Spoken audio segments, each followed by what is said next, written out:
Dobrý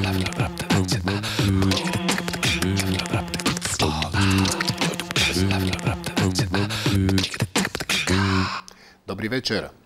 Host dnešného interviu Z1 bol najvyššie na Etne a prežil. Najťažšie rozhodnutie riešil v roku 1989 a to, či emigrovať alebo zostať. No a zostal. Miluje omáčky, nepovedal aké, a čokoládu. A zaujímavé je, že netlstne. Ako dieťa chcel byť pilotom, no a nie je. Neznáša mušle a ústrice a tie mu tú opravdu ale naozaj nedáme. Za najkrásnejšie miesto na svete považuje Brno, a veď čo by to bolo aj iné. Od primátora tohoto moravského mesta by sme inú odpoveď mohli čakať asi len veľmi ťažko. Pán Roman Onderka, dobrý večer. Pekný večer. Pán primátor, vy ste vraj členom Deľníckej telovýchovnej jednoty. To tam chodíte s tými robotníkmi, deľníkmi aj cvičiť? Ten název je opravdu starý, historický, je z období, když vznikaly v České republice Orly, Sokoly a sociální demokracie tenkrát měla sportovní organizaci, kterou si takhle nazvala. Takže tyto organizace se po roce 90 mohly obnovit a já jsem byl jeden z těch, který ji obnovoval. No ale vy rád hráte tenis, ako som sa dočítal niekde, a to mi s tými deľníkmi nejako moc nesedí. To byste se velice divil. Dělnická tělocvičná jednota v Brně má dokonce kromě tělocvičny, venkovního hřiště, i jeden skvošový kurt. Čiže aj skvoš hrávate? A to je strašný šport na kluby, nevadí vám to? Trošku jo, proto jsem přišel trošku na ten tenis, ale zase u skvoše za 30 minut dokážete vyčistit hlavu. A nebolo by také imidžovejšie, teraz je to také moderné, chodiť že do fitness a nie do Deľníckej telovýchovnej jednoty, alebo tá jednota to je len taká imidžovka toho ČSSD? Není to imidžovka, chodí tam cvičit opravdu a sportovat mladí i ti starší, ale každopádně u mě toho času je tak strašně málo, že si ho musím nacházet v těch nočních hodinách a potom už to jsou některé skvošové kurty a na velice rychlou, lépe řečeno krátkou dobu. Vy ste tam mali nedávno návštevu britského následníka trónu a nenapadlo vás založiť taký klub, že princa Charlesa, športový klub princa Charlesa? To by sa asi tým vašim voličom veľmi nepáčilo, ne? Proč myslíte? No tak neviem, on je šlachtic a tí vaši voliči nie sú priaznivo naklonení takýmto vrstvám. Já jsem přesvědčený, že nemáte pravdu. Taková ta schizofrenní úvaha o tom, že sociální demokraté jsou pouze dělníci z fabrik, kde budou utahané maminky, kteří nemají rádi šlechtice, kteří nemají rádi nové věci, moderní věci, tak se velice pletou. A čo si myslíte, taký princ Charles, jemu sa vraj na Morave veľmi páčilo, však? Všem se na Morave velice páči. A on má taký majetok okolo 500 miliónov eur. A to, keby sa rozhodol na tú Moravu presťahovať, tak to by ste ho i poriadne zdanili z toho ČSSD, nie? Koľko by ste mu tak zobrali z toho majetku? Věřte mi, že primátor za sociální demokracii by ho v Brně královsky přivítal. No, vy keď ste sa mali s ním stretnúť, mali ste aj trému? Musím se přiznat, že ani ne. Je to dano tou dobou, když jsem ve funkci primátora, když jsem vítal už opravdu významné osobnosti, ať to bylo 18 prezidentů středoevropských, nebo naposledy například návštěva papeže v Brně. Takže už to bylo bez trémy. Už ste na tých potentátov zvyknutí a aj vás nejako na to špeciálne pripravoval niekto? Ne. Přiznám se, že ne. Nikto vám nepovedal, že toto môžete, toto nemôžete? Tady je jedna zásadní věc, že opravdu, když jsme měli návštěvu těch 18 prezidentů, tak jsme si museli s protokolem a s lidmi z magistrátu, kteří to měli na starosti, tyto věci nastudovat. Samozřejmě některé záležitosti určuje přímo hrad, většinou to jsou návštěvy prezidenta republiky. Čiže na Charlesa žiadna špeciálna príprava nebola? Příprava ne, ale samozřejmě technické náležitosti, které zařizoval hrad. Jasné. A pan ředitel Forejt, tak jsme museli respektovat. Ja myslím, vy osobne. Dobre, už nechajme Charlesa. Charlesom už je tam odkiaľ pochádza. Poďme na tú Vysočinu. Máte rád Zemana? Kterého myslíte? Majora nebo Miloše? Tak nebudeme tu Majora Zemana spomínať, nie? Majora nemám rád. Co se týče Miloše Zemana a vůbec politiku, to není o tom mít rád nebo nemít rád. Je to o tom respektovat, či ho mít za přítele. A musím říct, že Miloš Zeman není můj přítel, ani technicky, protože není sociální demokrat, ani jinak, protože jsme se za moji kariéru nesetkali mockrát. Pýtam sa na to preto, lebo podľa nejakých prieskumov Schwarzenberg žerie voličov ODS a Zeman žerie vám. Já jsem přesvědčen o tom, že Miloš Zeman už je ve věku, kdy toho moc nesní, takže to nebude tak horké. No, ale tie prieskumy ukazujú, že vám odoberal za posledný mesiac nejaké 2%, takže asi ten žalúdok mu ešte dobre funguje. Nebojte, za měsíc a půl se to spraví. Dobre. Vy v tej tieňovej vláde, ktorú má postavenú ČSSD, máte, myslím, post ministra dopravy, hej? Je to pravda. A vy to nechcete robiť. Na čo potom taká funkcia je? To není o tom, že to chci nebo nechci dělat. Stínová vláda je orgán, který je v období, kdy strana se nachází v opozici k tomu, aby dával návrhy, připomínkoval, řešil a podobně. Ale vy ste povedali, že nechcete byť ten minister. No ale to ještě neznamená, že tito lidé, kteří jsou ve stínové vládě, potom se stanou ministry. Za A to záleží na volbách, za B to záleží na premiérovi, který si vybere. Za keby vám to ponúkol? Za třetí to záleží na koalici, která se ustanoví. A za čtvrté je to vždycky o prioritách té dané osoby. No vy vraj dávate prednosť tomu Brnu pred ministerským kreslom. Je to pravda. A prečo? To Brno je také príťažlivejšie, alebo ako? No tak o tom bych se vůbec nebavil, to Brno je 100% přitažlivější, ale být primátorem města Brna, já s oblibou říkám největšího města v České republice, protože Praha je nejmenší kraj v České republice, tak musím říct, že to je čest, to je obrovská výzva. Tam tu práci, kterou děláte za sebou, trošku vidíte. No, a teďka bez nadsázky. U ministrov nie? Ministri ne. Ne. No dobre, no. A ja si pamätám, že kedysi, keď my Slováci sme tak túžili po tej samostatnosti, tak tu Moraváci tiež behali s tými transparentami, že chcú nejakú samostatnosť. Ešte túžia Moraváci po tej samostatnosti? Pár jich tam je, ale na Moravě máme jeden dobrý zvyk. My vždycky jdeme do sklípku, napijeme se dobrého vína. A tam vás chud na samostatnosť prejde. Ne, popřemýšlíme o tom, a co je pro nás výhodnější, tak to zvolíme. A keby ste tú samostatnosť mali, tak to by asi bolo Brno hlavným mestom a ten váš hrad, to by bol Špilberg? Vy mě dostáváte do pozice, jako kdybych tu samostatnost chtěl, ne, tomu rozumím. Vůbec tak nemyslím. Ale teďka vážně, mimochodem krásný hrad, zvu vás, opravujeme ho, je opravdu nádherný. Přijďte se ještě podívat, určitě jste pár věcí neviděl. Takže zvolili by ste si za svoj hrad Špilberg? Určitě by to byl Špilberg. Ale viete, že tam by ste na tom Špilbergu, tam sú aj tie väzenia, tam by ste svojich politických oponentov vodili mučiť? Ne. Žijeme v 21. století, takže Morava zůstane tam, kde je součástí České republiky a zaplať pánbu Evropské unie.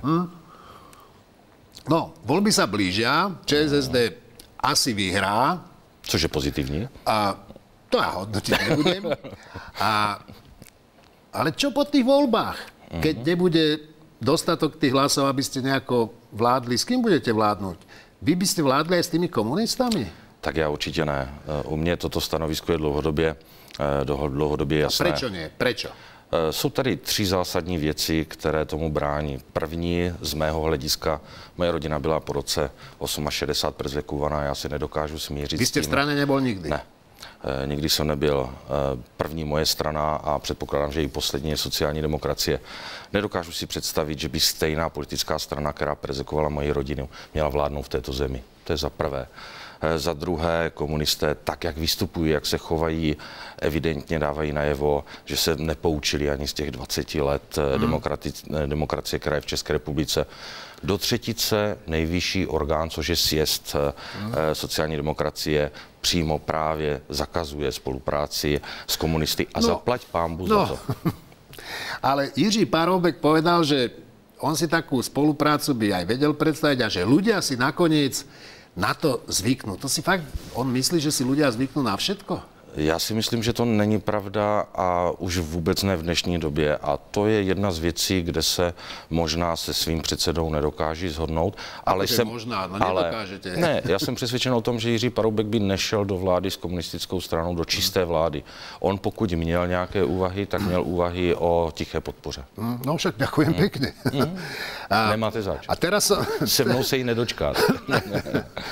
No, nebudeme špekulovať, čo by ste urobili, keby sa to stalo, ale teraz som čítal, že niekde na Vysočine nejaký váš taký, volá sa pán Lemper, propagoval také tie vaše stranické predvolebné mítingy s tým, že tam bude aj Lenin a Stalin. To si myslíte, že ako je v poriadku, že to urobí? Četl jsem to dneska v novinách. No. Musím se přiznat, že o tom nic nevím a zítra se o tom budu informovat. Jestli to má být recese, jestli to má být přirovnání, aby lidé zazpomínali na to, jaká tato doba byla hrozná, špatná. Dokážu si to představit. No, ale určitě ne jako propagaci, seriózní propagaci politické strany. Je to chyba podľa vás? Bez sporu ano. Však to boli dva zločinci, teda excelentní. A ja som sa ešte dočítal, ja už neviem, kto z vašej strany to povedal, že ak budete vládnuť, že na ten boj s tou korupciou si pozvete, že odborníkov z FBI. A to fakt myslíte vážne? Ja si myslím, že to myslíme 100% vážne. A to si s tým nedokážete sami poradiť? No tak my, to jsou všichni občané České republiky, protože si s ní nedokázal nikdo poradit ani před rokem 89. Konec konců, vy jste ve věku, kdy si pamatujete, že když jste chtěl sehnat kachličky, nebo jste chtěl jít k lékaři, nebo jste saháněl nějaké léky, že vždycky to něco stálo. Já jsem na kachličky nemal. Já taky ne, nic si z toho nedělejte. Ale po roce 89 to nedokázala žádná vláda v této republice.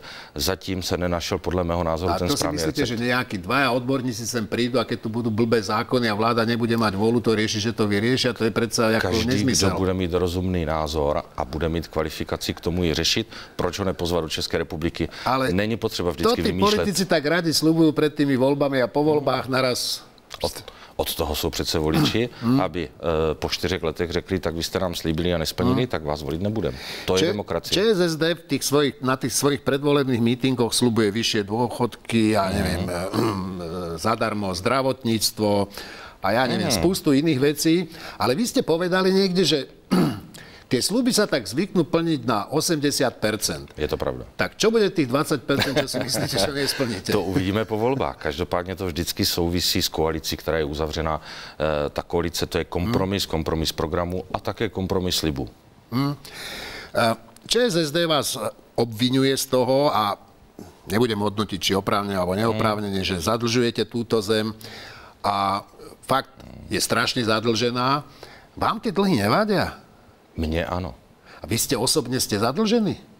Jsem zadlužený, mám hypotéku. Máte hypotéku? Říct, mám hypotéku na bydlení, ale pokud byste chtěl znát můj názor k zadlužování, tak je jednoduchý. Já jsem přebíral město Brno jako primátor v roce 2006 v listopadu a zadluženost města byla někde kolem 7 miliard, dneska je někde kolem 6 miliard. Dobre, ale nebáme sa o Brne, vy budete vládnuť celej zemi. Tak čo? Tie dlžoby, to ako keby si ľudia si myslíte, že si neuvedomujú, že keď zadlžia celú zem, zadlžia aj seba? Když chcete slyšet názor představitele sociální demokracie... Já vás chcem, váš názor, nie představitela sociální. Tak, jestli chcete můj, tak já vám říkám, že ne.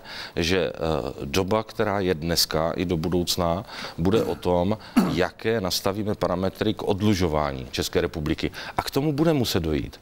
Akorát a budete mať na to odvahu vůbec? Ta odvaha bude muset být, protože v případě, že nepřijde, tak to s touto republikou může dopadnout špatně, ale určitě ne tak, jak někteří politici z jiných politických stran říkají. Určitě České republice bankrot nehrozí. Teraz jedna, zákerná otázka. Vy jste o Brně napísal zo pár oslavných básní. Viete mi zarecitovat kúsok nějaký? Já jsem o Brně nenapsal. Ne, to jsem zle čítal. To jste asi zle četl. Ale jestli máte na mysli loňský rok, tak v loňském roce byla v Brně soutěž o oslavných básních na Brno, kde od amatérů až po profesionálu se setkali. Já jsem tady nad tím jejich úsilím převzal záštitu. Čiže vy jste nepísal. A psali básně. Ne, já jsem tak nepsal. To jsem si blbo prečítal. Ale o Brně asi poznáte veľa vtipov, ne? O Brňákoch. Poznám, ale i o Pražákoch a i o Bratislavákoch. Dobre, to si... a viete mi nejaký povedať, kratučky? Nehodí se do tohoto vysílání. Ale ja znám jeden taký o Brňákoch, že viete, kdo sú to Brňáci? Že to sú tí leniví Slováci, čo nedošli do Prahy. No, to já znám taky, ale to nemáte pravdu, protože když šel Sámo přes Moravu, tak říkal v Brně, chytří zůstávají, ty hloupí jdou dál. Ale vidím, že sa takým typom dokážete úplne pokojne zasmiať, tak to je v poriadku, ale panuje taký názor, že tá Praha, že tí sviniari z tej Prahy tak utlačujú teda ostatné kraje a zvlášť to Brno. Vy to tiež tak cítite? Teď už to dávno není pravda. Není to pravda. Ne, tak jako Pražáci už neexistují. V Praze je totiž tolik v úvozovkách náplav, to znamená těch lidí z jiných krajů, že v ten moment bychom museli říkat v Brně, že nás Brno utlačují Brňáci. Plzeňáci by museli říkat, že je utlačují Plzeňáci. Ne, není to pravda. Pán primátor, sme sa bavili o tých všelijakých predvolebných sluboch a vy ako primátor ste slubovali, že pred 4 rokmi, že zlacnete cestovné v Brně. Šup o 40% vyššie. Není to pravda. Špatně čtete. Čtete špatně. Já jsem řekl, ve městě Brně, a to je ve mém volebním programu, a bylo to i na billboardech, seniori nad 70 let věku budou jezdit zdarma. Ne. Takže těm jsem řekl, že takhle budou jezdit zdarma. Jezdí zdarma. Řekl jsem, že doprovod dětí do 3 let věku bude v městské hromadné dopravě v Brně jezdit zdarma. Jezdí zdarma. A pak jsem říkal, že hromadná doprava ve městě Brně bude levná a komfortní. A já jsem přesvědčen o tom, že výměnou vozového parku, kterou jsme udělali za 3 roky, je komfortní a je levná. Ale o 40% drahšia. Ale je levná. Stále na ten komfort a na ten rozsah je levná. Dobre, ale slubovali ste aj futbalový štadión a ten je tiež nedohľadne, zdá sa. Fotbalový stadion mí předchůdci slibovali 16 let a já 3 roky, aniž bychom měl ve volebním programu, jsem řekl, že je nutné ho v Brně postavit. Za ty 2,5 roku zhruba se podařila jedna zásadní věc, nakreslit projekt, udělat samozřejmě x výběrových řízení, nakreslit projekt. Ale projekt je hotový a stavební povolení se připravuje. Pán primátor, vy máte také osobné kredo, a teraz si to pozriem, aby som sa nepomýlil, že som tu, aby som pomohol. To jste četl dobře. Pomáhal. To jste četl dobře. A teda mne ide ale o to, že komu? Všem, kteří si to zaslouží. Čiže nie sebe? Sebe určitě ne.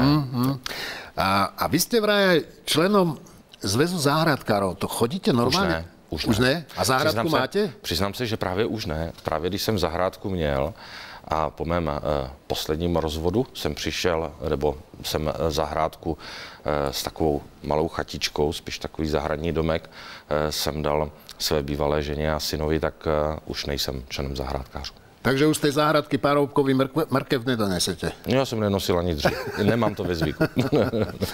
V jednom prieskume sa hovorí, že Češi majú radšej Američanov ako Rusov. A celá Česká republika má takú tendenciu sa obracať viac k tomu západu ako k východu. Vy osobne, vás osobne sa pýtam, treba mať nejaké obavy z toho Ruska, alebo nie? Já si myslím, že už se nikdy nevrátí doba, která byla před rokem 89. No tak to se nevrátí. Ve vztahu, myslím, k Sovětskému svazu, to znamená předchůdci před Ruskou federací, to je za prvé. Za druhé, velmoci mají vždycky ve zvyku se snažit uzurpovat co nejvíc moci na úkor těch slabších. Já se pýtam, treba sa ich obávať trošku, alebo netreba? Neobával bych se, ale opatrnosti nikdy není dost. Čiže trošku tam jasné, no. A prečo podľa vás tí Češi majú bližšie k tomu západu, k Američanom? U nás je to jednoduché v Brně. My máme Dallas jako družební město, takže my máme do Texasu velice blízko, je tam víc jak 1 milion obyvatel české národnosti, takže ten vztah z tohoto pohledu je jasný. Na druhou stranu samozřejmě těch 40 let komunismu ten tomu nepřidal. Ale váš šéf, pán Paroubek, ten jako má tých Rusov celkom rád. Jo, vy jste se s ním o tom bavil? No tak má s nimi také dosť vrelé vzťahy, má dobré vzťahy s pánom Ficom, ktorý tých Rusov miluje. Nevím, jestli Robert miluje Fica. Robert miluje Fica. Omlouvám se, jestli Robert miluje Rusy, ale musím každopádně říct, že já si myslím, že s Robertem Ficem mám také dobré vztahy, mám ho rád jako člověka i jako politika, to je za prvé, ale za druhé, co se týče předsedy, já si myslím, že předseda Jiří Paroubek udržuje korektní vztahy napříč světem, to znamená spíše pokud s někým udržuje velice korektní a dobré vztahy podle informací, které mám, tak je to spíše právě Německo, Rakousko a tady ty státy v Evropě. No tak to vám ani nič nezostáva, sú to susedia, ne? To není o tom, nezůstává, je to o mentalitě těch národů, těch lidí, které tam poznáte. Poďme zase trošku k peniazom. Podľa nejakých novinových článkov súkromné firmy najviac venovali ODS-ke peňazí, potom Topke a najmenej dostala vaša strana, a to vlastne z vlastnej firmy. To vás tí podnikatelia nemajú radi, alebo jak to je? Nedokážu posoudit. Musím říct, že tady ten v uvozovkách sběr financí na volby, to je vždycky problémová záležitost, protože je to ze dvou rovin. Ta první rovina je ta, o které jste mluvil, to znamená z darů. Ať to jsou fyzické nebo právnické osoby. Ale nevadí vám to, že tí podnikatelia do vás nenaládujú viac peňazí? Já se ale na to pýtam, či vám to vadí, alebo nie? Pokud by chtěli, jak říkáte, ládovat více peněz, tak bychom byli spokojenější. Dobre. A povedzte mi, vy po tých voľbách, keď sa tomu Paroubkovi tú vládu nejako nepodarí zostaviť, mal by odísť alebo nemal? Nechme to na něm. No ale vy ste sa kedysi vyjadrili nejako. Já jsem se vyjádřil tenkrát poměrně jasně a srozumitelně a myslím si, že to jsou věci, kdy člověk nebo politik v té funkci by tak měl jednat. Já jsem řekl jednoduše, že předseda má převzít odpovědnost a na všech úrovních. Dobre, ale on vás nazval vtedy, že sú to také hlúpe reči. To vás ako chlapa nenaštvalo? Jsou věci, které si s předsedou vyříkáváme mezi 4 očima. No, dobre, že si to vyříkáte vy, ale... Ne v Z1. Ale muselo vás to naštvať, ne? Ne, u mě to jednoduché. Já vždycky vracím 2krát. Ano?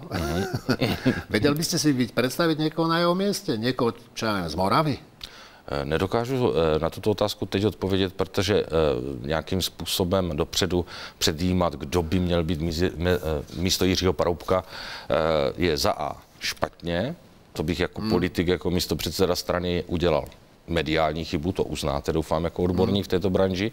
A za druhé si myslím, že to není ani potřebné, protože sociální demokracie má poměrně velký náskok a já věřím tomu, že ve volbách uspěje. Pán primátor, ja vám teraz prezradím jedno tajomstvo. Viete, čomu sa hovorí obydlená zátačka medzi Viedňou a Prahou?